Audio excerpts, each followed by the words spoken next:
আপনারা শুনছেন নৈহাটি রঙ্গসেনা প্রযোজিত অডিও স্টোরি সিরিজ শ্রুতিরঙ্গ। আমাদের নিবেদন নষ্ট মেয়ের উপাখ্যান। বুদ্ধদেব গুহ বলেছিলেন, আমার মতে সব মেয়েরাই ভালো, কোনো মেয়ে মন্দ নয়। আমাদের সমাজ কিছু মেয়ের গায়ে খারাপ তকমা এঁটে দেয়, যা একান্তই অনুচিত। যুগে যুগে মানব সমাজে বঞ্চিত লাঞ্ছিত দেহ উপজীবিনী নারীদের অস্তিত্ব লক্ষ্য করা গেছে। প্রাচীনকাল থেকেই ধর্ম, অর্থ আর কামকে গৃহস্থরা মুখ্য হিসেবে মনে করেছে, এমনকি কামই প্রধান পুরুষার্থ হিসেবে গণ্য হয়েছে। আমাদের দেশ ভারতবর্ষ এর ব্যতিক্রম নয়। পুরুষ শাসিত সমাজে নারীবাদ মাঝে মধ্যেই মাথা চাড়া দিয়ে উঠলেও আজও নারীরা সমান অধিকার পাননি। আজকের এই বিশ্বায়নের যুগে মতাদর্শগতভাবে সমাজ পরিবর্তনের ফলশ্রুতিতে যৌনতা সংক্রান্ত ভাবনায় এসেছে আমূল পরিবর্তন। সমাজে প্রান্তিক এই নারীদের অনেকে যৌনকর্মী অভিধা পেতে চান। দারিদ্র, প্রতারণা কিংবা মাফিয়া চক্রের শিকার হয়ে যারা অনিচ্ছায় যুক্ত এই বৃত্তিতে, তারা কি কেবলই নষ্ট? তারা কি মিলতে পারবে সমাজের মূল স্রোতে? আপনারা কি বলেন? আমরা রইব আপনাদের অপেক্ষায়। শুনুন আজকের গল্প ডালিম। কাহিনী চিত্তরঞ্জন দাস, নির্দেশনা দীপ ভৌমিক। শুনুন আজকের গল্প ডালিম, আজ প্রথম পর্ব।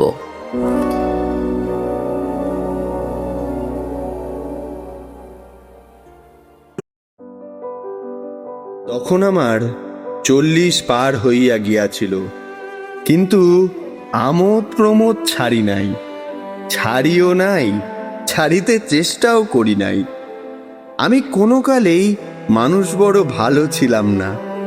সংসারে আমোদ আহ্লাদের সঙ্গে কেমন একটা প্রাণের যোগ ছিল। আমার মনে হইতো কখনো যোগভ্রষ্ট হইব না। সমস্ত যৌবনটা এক রজনীর উৎসবের মতো কাটাইয়া দিয়েছি। কখন আরম্ভ হইল কখন শেষ হইল বুঝিতেও পারিলাম না।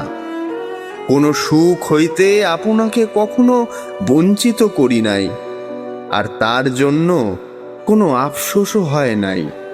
প্রাণের মাঝে যে একটা মুক্ত আকাশ, একটা গভীর পাতাল আছে, তাহা তখন বুঝিতাম না। জীবনটা সর্বদাই এক বিশাল সমতল ভূমির মতো মনে হইত। জীবনের রাজপথে ফুল কুড়াইতে কুড়াইতে আর হাসি ছড়াইতে ছড়াইতে চলিয়া যাইতাম। কখনো পায়ে কাঁটার আঁচড় লাগে নাই, কখনো প্রাণে দাগ বসে নাই। সমস্ত আমোদ প্রমোদের মধ্যে বিনা চেষ্টায় সহজেই প্রাণটাকে আস্ত রাখিয়াছিলাম। কিন্তু আজ প্রায় বুড়া হইতে চলিলাম। আজ তার জন্য ভাবিয়া জীবন অন্ধকার হইয়াছে। সে কতদিনকার কথা, তারপর কত বৎসর চলিয়া গিয়াছে, তাহাকে আর ভুলিতে পারিলাম না। কত খুঁজিয়াছি, কোথাও পাইলাম না। সে যে অদৃশ্যভাবে আমার পাশে পাশে ঘুরিয়া বেড়ায়, ধরা দেয় না। তাহার পদধ্বনি শুনিতে পাই, তাহাকে দেখিতে পাই না। চোখ বুঝিলে তাহাকে বুকের ভিতর পাই, চোখ মেলিলে কোথায় মিলিয়া যায়। আজও তাহাকে খুঁজিতেছি। জীবনের অবশিষ্ট কাল বুঝি খুঁজিতে খুঁজিতেই কাটিয়া যাইবে, তাহাকে পাইব না। আমি যে তাহার জন্য অপেক্ষা করিয়া আছি, তাহার নাম জানি না। সকলে তাহাকে ডালিম বলিয়া ডাকিত। সে দেখিতে সুন্দর কি কুৎসিত আমি এখনো বলিতে পারি না, কিন্তু তার মুখখানি এখনো পর্যন্ত আমার প্রাণের প্রদীপের মতো জ্বলিতেছে। মাথায় অন্ধকারের মতো এক রাশ চুল, মুখে একটা গভীর পাগল করা ভাব, আর তার চোখ দুটি চাহিবা মাত্র আমার চোখ ছলছল করিয়া উঠিয়াছিল। আজ পর্যন্ত অনেক রমণীর সঙ্গে মিশিয়াছি, আমোদ প্রমোদ করিয়াছি, কিন্তু এমন বিষাদের প্রতিমূর্তি, চোখে এমন গদগদ করুণ ভাব আর কখনো দেখি নাই, বোধহয় আর কখনো দেখিবও না। সেদিন সন্ধ্যাকালে কয়েকজন বন্ধু লইয়া বাগানে আমোদ প্রমোদ করিতে গিয়াছিলাম। পূর্ণবাবুর বাগান চাহিলেই পাওয়া যাইত। আমরা চাহিয়া লইয়াছিলাম। বাগানটি খুব বড়। ফটক হইতে সরু একটা রাস্তা ধরিয়া অনেক দূরে গেলে বাড়িটা পাওয়া যায়। বাড়ির সামনেই একটা ঘাট বাঁধানো পুকুর, ঘাটের ঠিক ওপরেই শান বাঁধানো লতা মণ্ডপ। সেই সরু রাস্তা ধরিয়া সেই লতা মণ্ডপের ভিতর দিয়া বাড়ির ভিতরে যাইতে হয়। সেদিন বন্দোবস্তের কোনো অভাব ছিল না। নানান রকমের প্রচুর সুরা, নানান রকমের খাবার, আলোয় আলোয় প্রমোদ মন্দির দিনের মতো জ্বলিতেছিল। আমার পৌঁছিতে একটু দেরি হইয়াছিল। ফটকে নামিয়াই সেই সরু রাস্তা, চাঁদের আলো খুব ক্ষীণ হইয়া ছায়ার মতো সব ঢাকিয়াছিল।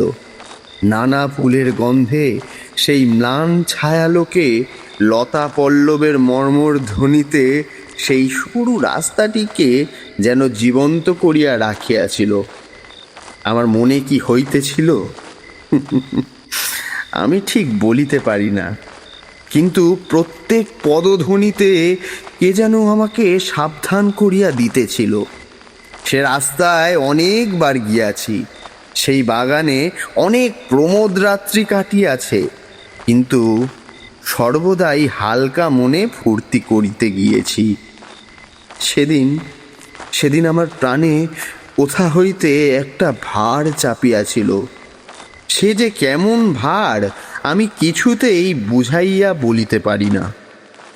আমি আস্তে আস্তে সেই বাড়িতে ঢুকিলাম। সিঁড়ি দিয়া উঠিতে উঠিতে গান হইতেছে, শুনিলাম।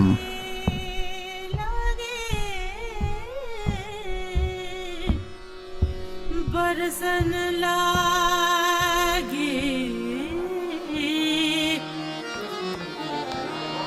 बरसन लागे बदरिया सावन के मोरे दानी चुनरिया भेज गई बरसन लागे बदरिया सावन के मोरे दानी चुनरिया भेज गई बरसन लागे।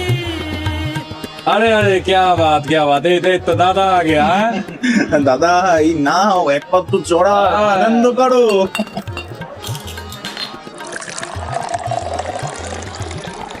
কাটা বনে তুলতে গিয়ে কলঙ্কের ফুল সইব, কলঙ্কের ফুল, কলঙ্কের ফুল সইগ, কলঙ্কের ফুল, কলঙ্কের ফুল সইগ, কলঙ্কের ফুল, কাটা বনে তুলতে গিয়ে কলঙ্কের ফুল। দাদা হেসে নাও, দুদিন বই তো নয়, কি জানি কখন সন্ধ্যা হয়। দাদা হেসে নাও। সবার হাতে মদের গেলাস, মদের গন্ধ, ফুলের সৌরভ, সিগারেটের ধোঁয়া, গানের ধ্বনি, সারেঙ্গের সুর, ঘুঙুরের শব্দ, তবলার চাঁটি। কিন্তু আমি যেন একটা অপরিচিত লোকে আসিয়া পৌঁছিলাম। অনেকবার এই প্রমোদে মন ভাসাইয়া আনন্দ করিয়াছি। সেদিন কে যেন আমার মনের ভিতর থেকে আমায় ধরিয়া রাখিয়াছিল। মনে হইতেছিল এ সবই আমার নূতন, অপরিচিত। আমাকে জোর করিয়া এই নূতন অপরিচিত লোকে টানিয়া আনিয়াছে। থাম থাম থাম, ওদের বাবু আসছে। কি গো বাবু, এই বিডন স্ট্রিটের সুশীলাকে ভুলে গেলে নাকি গো? ভালো, এই হাতি বাগানের নুড়ি থাকতে তোকে মনে রাখবে কি করে রে? এই তোরা থাম তো বাপু। বাবু রে, পুতুল কিরণকে নিয়ে খেলতে বেশি ভালো লাগে, তাই না বাবু? মরদ ঢং দেখলে গা জ্বলে যায়। কিন্তু সেদিন হঠাৎ মনে হইতে লাগিল ইহাদের কাহাকেও আমি চিনি না। ইহাদের একটু তফাতে এক কোণে বসিয়াছিল ডালিম। ओ बरसाना लागे बरसाना लागे। হ্যাঁ ভাই রমেশ, ওই মেয়েটিকে আগে কখনো যে দেখিনি। সে কি গো ভাই, ওকে জান না? ও যে ডালিম, ও তো শহর মাত করেছে, অনেক কাপ্তেন ভাসিয়েছে ভাইয়া। বলো কি, কাপ্তেন ভাসানোর মতো চেহারা তো ওর নয়। আর তাছাড়া ও যে এক কোণে বসে সরে আছে। ওই তো ঢং, অমনি করে লোক ধরে। আমার মন তাহা মানিতে চাইল না। আমি কিছু না বলিয়া এক দৃষ্টে চাহিয়া রহিলাম। সেও আমাকে দেখিতেছিল, বহুবার চোখে চোখে মিলিয়া গেল। আমি কি দেখিলাম, তাহার চাহনিতে কি ছিল, আমি কেমন করিয়া বলিব? আমি নিজেই ভালো করিয়া বুঝিতে পারিতেছিলাম না। আমার মনে হইল সেই আমোদ প্রমোদের সঙ্গে তার প্রাণের যোগ নাই। তার চোখ দুটি যেন আর কিসের খোঁজ করিতেছে। আমার প্রাণে কি হইতেছিল তাহা তো বুঝাইয়া বলিতে পারি না। আমার ভিতর থেকে কে যেন কাঁদিয়া কাঁদিয়া উঠিতে লাগিল। ইচ্ছে হইল উহাকে বুকের ভিতর টানিয়া লই। ডালিম, একটা গাও। ধুস, ডালিম গাইতে পারে নাকি? হ্যাঁ, আসলে আসলে উনি ঠিক কথাই বলছেন। আমি ভালো গান গাইতে পারি না। গাও না, একটা গাও।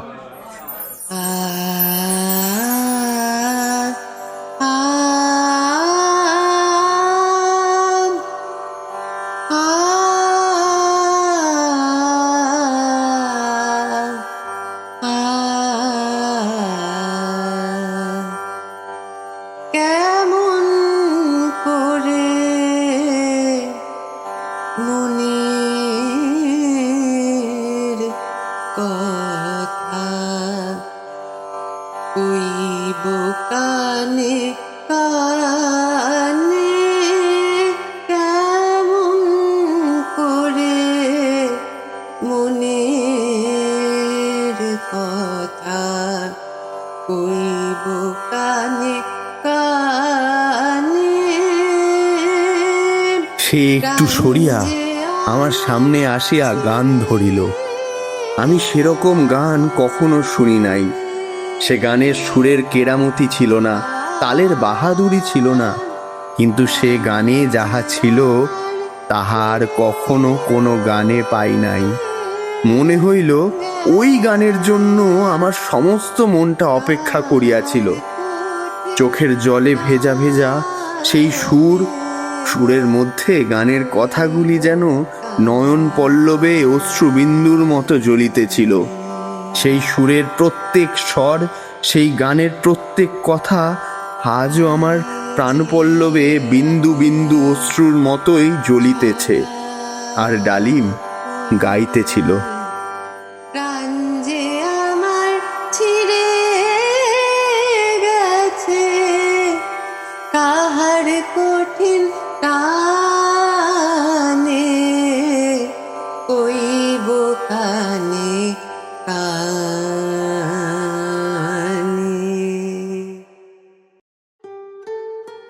আপনারা শুনছেন শ্রুতিরঙ্গ। আজ প্রথম পর্ব। আগামী শনিবার শুনবেন পরবর্তী পর্ব। আমাদের সাথে থাকুন, আমাদের পাশে থাকুন।